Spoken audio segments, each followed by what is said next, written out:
Hi, this is Brad Constantine, and this is a podcast recording of the Old Testament. Although this is not an official recording of the Church of Jesus Christ of Latter-day Saints, every effort's been made to be as doctrinally accurate as possible. I'll be using for the text the Joseph Smith translation of the Old Testament, along with many commentaries from general authorities of the Church, BYU professors, Bible scholars, and others. This format will be very detailed, and so if you want a deep analysis of the Old Testament, you come to the right place. Thanks for your attendance. Hi, welcome back to the Old Testament podcast. This will be for Exodus chapter 22. Verse 1, If a man steal an ox or a sheep and kill it or sell it, he shall restore 5 oxen for an ox and 4 sheep for a sheep. If a thief be found breaking up and be smitten that he die, there shall no blood be shed for him. If the sun be risen upon him, there shall be blood shed for him, for he should make full restitution. If he have nothing, then he shall be sold for his theft. If the theft be certainly found in his hand alive, whether it be ox or ass or sheep, he shall restore double. If a man shall cause a field or vineyard to be eaten, and shall put in his beast, and shall feed in another man's field, of the best of his own field and of the best of his own vineyard shall he make restitution. If fire break out and catch in thorns, so that the stacks of corn or the standing corn or the field be consumed therewith, he that kindled the fire shall surely make restitution. If a man shall deliver unto his neighbor money or stuff to keep, and it be stolen out of the man's house, if the thief be found, let him pay double. If the thief be not found, then the master of the house shall be brought unto the judges, and see whether he have put his hand unto his neighbor's goods. For all manner of trespass, whether it be for ox, for ass, for sheep, for raiment, or for any manner of lost thing, which another challengeth to be his, the cause of both parties shall come before the judges, and whom the judges shall condemn, he shall pay double unto his neighbor. If a man deliver unto his neighbor an ass, or an ox, or a sheep, or any beast, to keep, and it die, or be hurt, or driven away, no man seeing it, then shall an oath of the Lord be between them both, that he hath not put his hand unto his neighbor's goods, and the owner of it shall accept thereof, and he shall not make it good. And if it be stolen from him, he shall make restitution unto the owner thereof. And if it be torn in pieces, then let him bring it for witness, and he shall not make him good that which was torn. And if a man borrow aught of his neighbor, and it be hurt or die, the owner thereof being not with it, he shall surely make it good. But if the owner thereof be with it, he shall not make it good. If it be a hired thing, it came for his hire. And if a man entice a maid that is not betrothed, and lie with her, he shall surely endow her to be his wife. If her father utterly refuse to give her unto him, he shall pay money according to the dowry of virgins. Law of restitution. First, the ratio of restitution is established. If a man shall steal an ox or a sheep and kill it, or sell it, he shall restore 5 oxen for an ox, and 4 sheep for a sheep. Multiple restitution rests on a principle of justice. Sheep are capable of a high rate of reproduction, and have use not only as meat, but also by means of their wool for clothing as well as other uses. To steal a sheep is to steal the present and future value of a man's property. The ox requires a higher rate of restitution, 5-fold, because the ox was trained to pull carts and to plow, and was used for a variety of farm tasks. The ox, therefore, had not only the value of its meat and its usefulness, but also the value of its training. In that training, an ox for work was a task requiring time and skill. It thus commanded a higher rate of restitution. Clearly, a principle of restitution is in evidence here. Restitution must calculate not only the present and future value of a thing stolen, but also the specialized skills involved in its replacement. Second, theft could involve problems with respect to defense against the thief. A housebreaker at night can be legitimately killed by householders to defend their property. It is part of their legitimate defense of themselves and their properties. There is no reason to assume that this breaking does not cover the barn or today a garage. In daylight, however, the killing of a thief except in self-defense is manslaughter. The thief can then be identified and apprehended, so that this in itself is a protection. If the thief cannot make restitution, he is to be sold into slavery in order to satisfy the requirement of restitution. This means today some kind of custody whereby the full income of the convicted thief is so ordered that full restitution is provided for.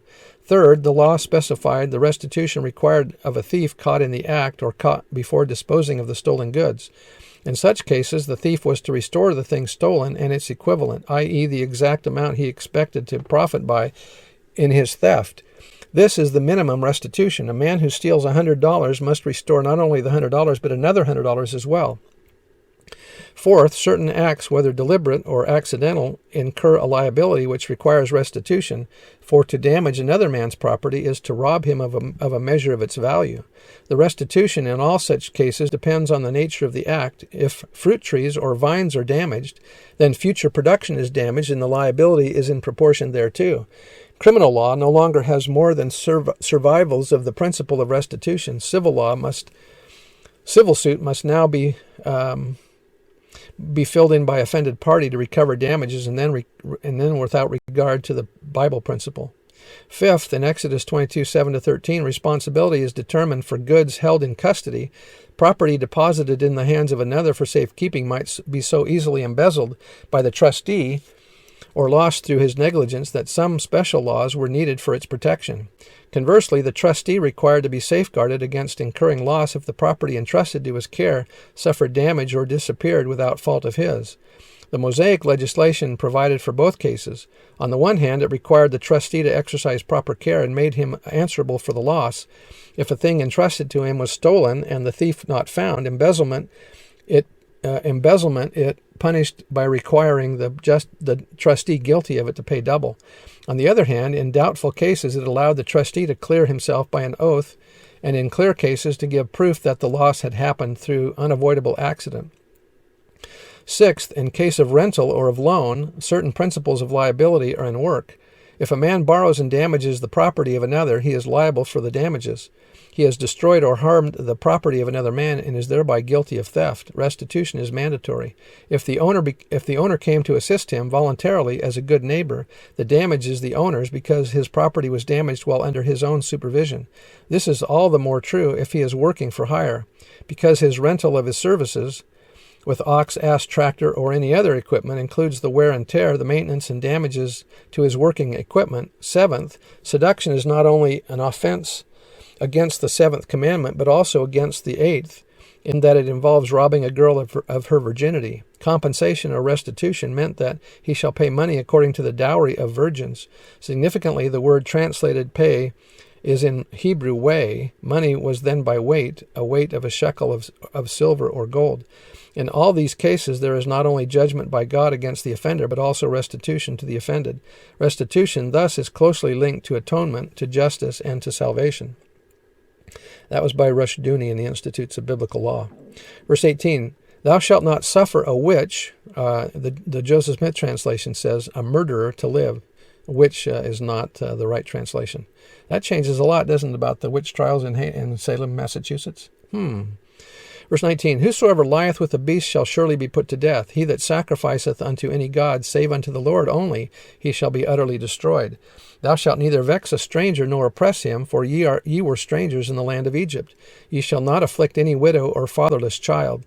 If thou afflict them in any wise, and they cry at all unto me, I will surely hear their cry. And my wrath shall wax hot, and I will kill you with the sword, and your wives shall be widows, and your children fatherless. Additional capital crimes in the midst of the laws of restitution, the Lord lists several other crimes worthy of death. In other words, some crimes were so serious that restitution had to be made with one's own life. These crimes included witchcraft. Now, I mentioned that that's not the correct translation. It was really a murderer.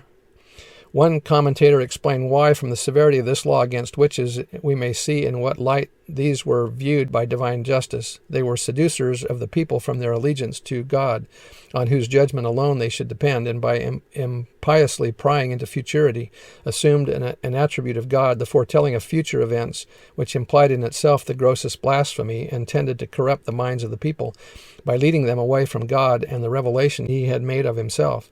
Many of the Israelites had no doubt learned these curious arts from their long residence from the Egyptians, and so much were the Israelites attached to them that we find such arts in repute among them, and various practices of this kind prevailed throughout the whole of the Jewish history, notwithstanding the offense was capital, and in all cases punished with death.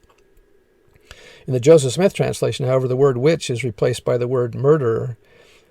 Number 2, sexual perversions with animals, one of the most evil of sexual sins. 3, idol worship. Worship of a false god is to the spiritual man what murder is to the physical man, direct and devastating death. Alma the Younger understood this principle when he said of his period of apostasy, "Yes, and I had murdered many of his children, or rather led them away unto destruction." Neglect of widows and orphans. In this case, however, rulers were not allowed to impose the death penalty. The Lord reserved that right to himself.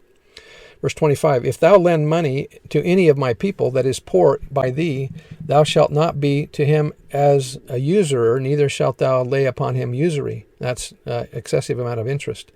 "If thou at all take thy neighbor's raiment to pledge, thou shalt deliver it unto him by that the sun goeth down." In other words, if you pledged your cloak to somebody, you had to give it back to him at night, because that's their covering at nighttime.